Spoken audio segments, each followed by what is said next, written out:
नमस्कार। आज मार्गशीर्ष अमावास्या शक 1937 सादर करीत आहोत ठाणे वार्ता। ठळक घडामोडी। टेमघर इथल्या स्टेम प्राधिकरणाची सुरक्षा वाऱ्यावर। ठाणे पोलिसांकडून सुमारे 13.25 कोटींचा मुद्देमाल मूळ मालकांना परत। आणि सांस्कृतिक कला महोत्सवात सलीम सुलेमान तसंच पंडित हरिप्रसाद चौरसिया यांनी उपस्थितांना केलं मंत्रमुग्ध। या आणि इतर घडामोडी विस्तृतपणे पण काही क्षणातच। ठाणे वार्ता पहा श्रीस्थानक वाहिनीवर। आता सकाळी 9:15 पासून रात्री 9:15 पर्यंत ठाणे वार्ता, ठाण्यातील पहिलं दृकश्राव्य माध्यम। श्रीस्थानक वाहिनी ठाण्याची स्वतःची वाहिनी। ठाण्यातील घडामोडी, कार्यक्रम, वादविवाद, अगदी गाणी, नाटक याचा आनंद घर बसल्या। पहा श्रीस्थानक वाहिनी, आपल्या ठाण्याचं हक्काचं व्यासपीठ श्रीस्थानक वाहिनी। ठाणे वार्ता आता संकेतस्थळावर देखील ठाणेवार्ता.com वर क्लिक करा आणि ठाण्याच्या घडामोडी जाणून घ्या। ठाण्यातील पहिलं ऑनलाईन माध्यम ठाणेवार्ता.com। नमस्कार मंडळी, तर रविवारी पाहायला विसरू नका। नमस्कार मंडळी, आपल्या प्रश्नांचं थेट उत्तर। ठाणे वार्ता पहा श्रीस्थानक वाहिनीवर। आता सकाळी 9:15 पासून रात्री 9:15 पर्यंत ठाणे वार्ता, ठाण्यातील पहिलं दृकश्राव्य माध्यम। सांस्कृतिक कला महोत्सव 8 ते 10 जानेवारी दरम्यान 600 कलाकार आणि विविध प्रकारचे 200 स्टॉल्स, चित्रकला, शिल्पकला प्रदर्शन, बालकांसाठी कृत्रिम मत्स्यालय आणि फिरती खगोलशाळा सुद्धा। हरिप्रसाद चौरसिया, शालमली खोलगडे, तौफिक कुरेशी, सलीम सुलेमान अशा नामवंत कलाकारांचं प्रत्यक्ष सादरीकरण। सांस्कृतिक कला महोत्सव, उपवन तलाव, ठाणे। ठाणे महानगरपालिकेचे विविध प्रकारचे 16 दाखले आता ठाणेकरांना घर बसल्या मिळणार आहेत। कोणतेही हेलपाटे मारण्याशिवाय हे 16 दाखले 21 जानेवारी पासून घर बसल्या मिळणार आहेत। राज्य शासनानं 16 सेवांना सेवा हमी कायदा लागू केल्यानं ठराविक कालावधीत स्थानिक स्वराज्य संस्थांना या सेवा देणं बंधनकारक केलं होतं। त्यानुसार ठाणे महानगरपालिकेनं त्याची तयारी केली आहे। जन्म, मृत्यू, मालमत्ता, विवाह, मालमत्ता हस्तांतरण, मलवाहिनी जोडणं, अग्निशमन ना हरकत अशा 16 सेवा ठाणेकरांना घर बसल्या मिळणार असून यासाठी हेलपाटे मारावे लागणार नाहीत। येत्या 21 जानेवारी पासून या सेवा ऑनलाईन उपलब्ध होतील अशी माहिती महापालिकेच्या संगणक विभागाचे प्रमुख स्वरूप कुलकर्णी यांनी दिली आहे।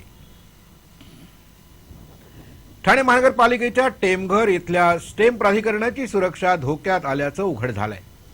महानगरपालिकेच्या विरोधी पक्षनेत्यांनी केलेल्या पाहणीत हा ढिसाळ कारभार उघड झालाय। पालिकेनं 72 कोटी रुपये खर्चून बांधलेल्या 210 दशलक्ष लिटर क्षमतेच्या स्टेम प्राधिकरणाच्या सुरक्षेसाठी अवघे 4 सुरक्षा रक्षक आहेत। स्टेम प्राधिकरणाला अनधिकृत बांधकामांचा विळखा पडला असून या पाणी पुरवठा केंद्राची संरक्षक भिंत 4 फूट उंच असून तीही अनेक ठिकाणी पडली असल्याचं दिसतंय। ठाणे महानगरपालिकेला स्टेम प्राधिकरणाकडून पाणी पुरवठा होतो। महाराष्ट्र औद्योगिक विकास महामंडळाकडून 410 दशलक्ष लिटर पाणी खरेदी केली जाते, पण सदोष वितरण, पाणी गळती आणि पाणी चोरी यामुळे 125 दशलक्ष लिटर पाणी वाया जात असल्यानं महापालिकेला भुर्दंड पडतोय। गेली अनेक वर्ष वॉटर ऑडिट देखील झालेलंच नाहीये। यामध्ये सुधारणा करण्याऐवजी पाणी कपातीची कुऱ्हाड ठाणेकरांवर मारली जाते। विरोधी पक्षनेत्यांच्या दौऱ्यामध्ये अशा अनेक बाबी उघड झाल्या। स्टेम प्राधिकरणाची संपूर्ण परियोजनाच डबघाईला आली असून जागोजागी ती यंत्रणा गंजली आहे। ही योजना अस्तित्वात आल्यापासून तिची डागडुजीही करण्यात आली नसल्याचं समोर आलंय। या योजनेची सुरक्षा व्यवस्था मजबूत आणि तिची डागडुजी त्वरित करावी अशी मागणी विरोधी पक्षनेते संजय भोईर यांनी केली आहे। ठाणे पोलिसांनी सुमारे 13.25 कोटींचा मुद्देमाल त्याच्या मूळ मालकांना काल परत केला।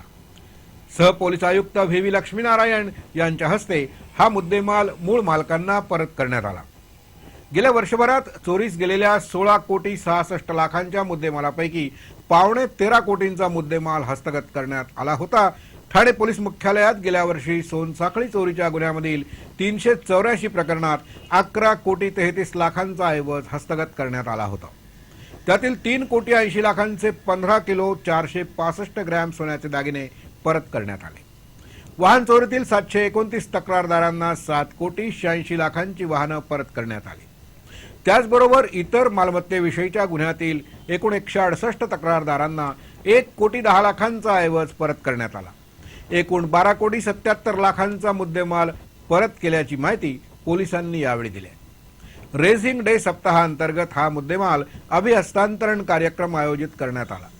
यावेळी सहपोलीस आयुक्तांच्या हस्ते 11 तक्रारदारांना 416 ग्रॅम सोन्याचे दागिने, 2 किलो चांदी असा 10,46,000चा मुद्देमाल तर 13,58,000 रुपयांची चोरीस गेलेली 19 वाहनं आणि मालमत्ता विषयीच्या गुन्ह्यातील 5 तक्रारदारांना 3.25 लाखांचा ऐवज यावेळी परत करण्यात आला. सामाजिक संकेतस्थळांवर जरी टीका होत असली तरी सामाजिक संकेतस्थळामुळेच घर सोडून गेलेल्या एका मुलाला ठाणे नगर पोलीस अवघ्या 5 तासात पुन्हा त्याच्या पालकांच्या स्वाधीन करू शकले. महागेरी कोळीवाडा परिसरात राहणारा आणि शिवसमर्थ विद्यालयात 10वीत शिकणारा राहुल पवार हा सोमवारी नेहमीप्रमाणे शाळेत गेला. शाळेच्या आसपास कामानिमित्तानं गेलेली राहुलची आई मुलाच्या अभ्यासाबाबत चौकशी करण्याकरता शाळेत गेली असता त्यांना राहुल शाळेत आलाच नसल्याचं ऐकून मोठा धक्का बसला. राहुलच्या आईनं त्याची शोधाशोध सुरू केली.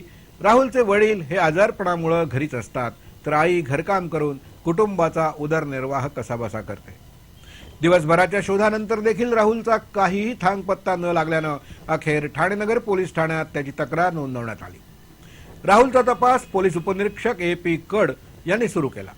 त्यांनी राहुलचा फोटो ठाणे ग्रामीण, नवी मुंबई यासह मुंबई नियंत्रण कक्षाला पाठवला.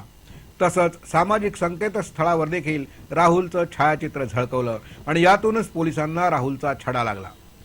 घरातील 4,000 रुपये घेऊन राहुल कर्जत इथं पोहोचला होता.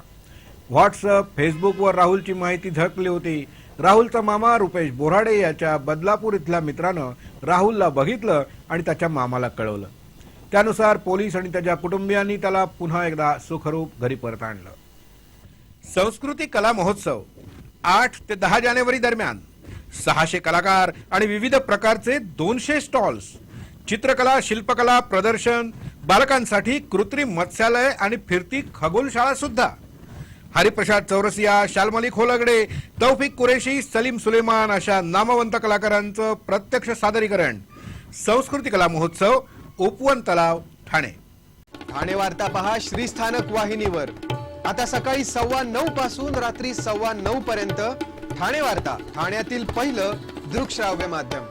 आपला परिसर स्वच्छ आणि सुंदर ठेवण्यासाठी ठाणे महापालिकेत सहकार्य करा. ओला सुका कचरा वेगवेगळा जमा करा आणि रोगराईपासून मुक्तता मिळवा. ठाणे वार्ता आता संकेतस्थळावर देखील ठाणेवार्ता.com वर क्लिक करा आणि ठाण्याच्या घडामोडी जाणून घ्या. ठाण्यातील पहिलं ऑनलाईन माध्यम ठाणेवार्ता.com. डॉक्टर आणि रुग्णांचं पिढ्यानपिढ्यांचं जिव्हाळ्याचं नातं म्हणजेच डॉक्टर बेडेकर हॉस्पिटल. आता अत्याधुनिक सोयी सुविधा आणि तंत्रज्ञान युक्त वंध्यत्व निवारण केंद्रात IVF आणि टेस्ट ट्यूब बेबीचीही सुविधा. डॉक्टर बेडेकर हॉस्पिटल, महर्षी कर्वेपथ, ठाणे. 65 वर्षांची निरंतर सेवा. ठाणे वार्ता पहा श्रीस्थानक वाहिनीवर. आता सकाळी 9:15 पासून रात्री 9:15 पर्यंत ठाणे वार्ता, ठाण्यातील पहिलं दृकश्राव्य माध्यम. संस्कृती कला महोत्सव 8 ते 10 जानेवारी दरम्यान 600 कलाकार आणि विविध प्रकारचे 200 स्टॉल्स, चित्रकला, शिल्पकला प्रदर्शन, बालकांसाठी कृत्रिम मत्स्यालय आणि फिरती खगोलशाळा सुद्धा. हरिप्रसाद चौरसिया, शालमली खोलगडे, तौफिक कुरेशी, सलीम सुलेमान अशा नामवंत कलाकारांचं प्रत्यक्ष सादरीकरण. संस्कृती कला महोत्सव, उपवन तलाव, ठाणे. भरकटत चाललेल्या समाजाला जागं करायचं असेल तर सामाजिक आशय मांडणाऱ्या चित्रपटांची निर्मिती झाली पाहिजे असं मत लेखक, अभिनेते, दिग्दर्शक अनंत महादेवन यांनी ठाण्यात बोलताना व्यक्त केलं. जोशी बेडेकर कला वाणिज्य महाविद्यालयातील फिल्म सोसायटी, पत्रकारिता अभ्यासक्रम यांच्या संयुक्त विद्यमानं आयोजित करण्यात आलेल्या भारतीय सिनेमा काल, आज आणि उद्या या विषयावरील राष्ट्रीय परिषदेत बोलताना त्यांनी आपलं हे मत व्यक्त केलं. केवळ लोकप्रियता आणि 100 करोड क्लब हेच आजच्या चित्रपटांचं उद्दिष्ट आहे. गल्लाभरू चित्रपट एका मागोमाग एक येत असून सामाजिक आशय मांडणारे चित्रपट अत्यंत दुर्मिळ झाले असल्याचं अनंत महादेवन यांनी यावेळी सांगितलं. चित्रपट निर्मिती हे एक आव्हान आहे असं सांगून अनंत महादेवन यांनी चित्रपटसृष्टीचा इतिहास यावेळी उलगडून दाखवला. या राष्ट्रीय परिषदेत ज्येष्ठ समीक्षक सुधीर नांदगावकर, रफिक बगदादी आणि रेखा देशपांडे यांनी समीक्षेबद्दल आपली मतं व्यक्त केली, तर लेखक डॅनियल कूपर यांनी गुरुदत्त आणि सत्यजित रे यांच्या चित्रपट प्रवासाचा आढावा घेतला. ठाण्यातील गोखले रस्त्यावर आजपासून प्रायोगिक तत्वावर वाहनं उभी करण्याच्या व्यवस्थेत बदल करण्यात आलाय. ठाण्यातील गोखले रस्ता हा वाहतुकीचा मुख्य मार्ग असून या मार्गावर मालाची बाजारपेठ तसंच मोठ्या प्रमाणावर रहिवासी वस्ती आहे. या मार्गावर सम आणि विषम अशा पद्धतीने वाहनं उभी करण्यासाठी नियोजन करण्यात आलंय.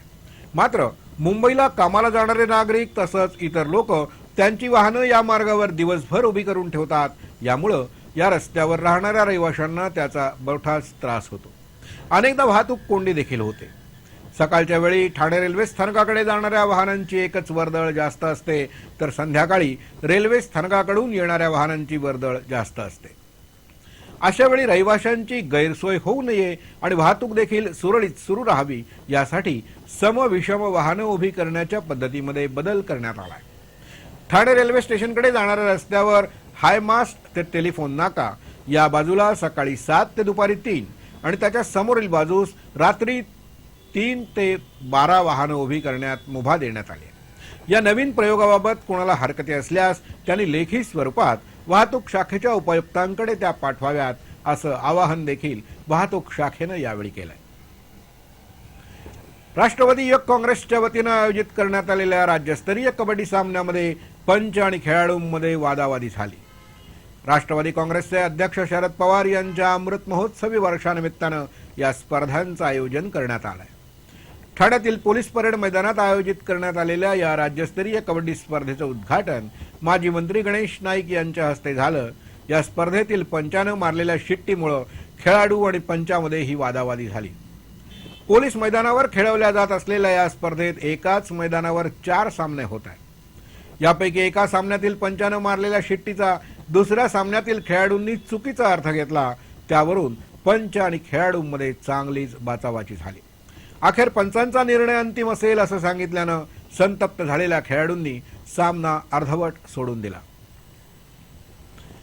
ठाण्यामध्ये संयुक्त राष्ट्रसंघाच्या विकास कार्यक्रमांतर्गत 2000 शौचालयं बांधली जाणार आहेत. स्वच्छ भारत अभियानांतर्गत शहरामध्ये ही 2000 वैयक्तिक शौचालयं बांधली जाणार आहेत. ही शौचालयं बांधण्याचा प्रस्ताव ठाणे महानगरपालिकेच्या वतीनं संयुक्त राष्ट्रसंघाच्या विकास कार्यक्रम शाखेला सादर करण्यात आला होता. पालिकेचे अतिरिक्त आयुक्त अशोक रणखाम यांनी हा प्रस्ताव संयुक्त राष्ट्र विकास कार्यक्रमाचे पर्यावरण सल्लागार योगेश राजाध्यक्ष यांना सादर केला. संस्कृती कला महोत्सव काल सलीम सुलेमान यांनी गाजवला, तर आज हरिप्रसाद चौरसिया यांनी उपस्थितांना मंत्रमुग्ध केले. ठाण्याच्या उपवन तलाव परिसरात कालपासून संस्कृती कला महोत्सव सुरू झालाय. हा महोत्सव उद्यापर्यंत चालणार असून या महोत्सवात विविध प्रकारच्या कला सादर केल्या जात आहेत. सलीम सुलेमान यांनी एकाहून एक सरस गाणी सादर करून उपस्थितांना डोलायला लावलं, तर आज सकाळी पंडित हरिप्रसाद चौरसिया यांचं बासरी वादन झालं. एकाहून एक सरस रागात त्यांनी बासरी वादन केलं. सर्वात शेवटी त्यांनी सादर केलेलं ओम जय जगदीश हरे या गाण्यावर तर उपस्थित मंत्रमुग्ध झाले होते.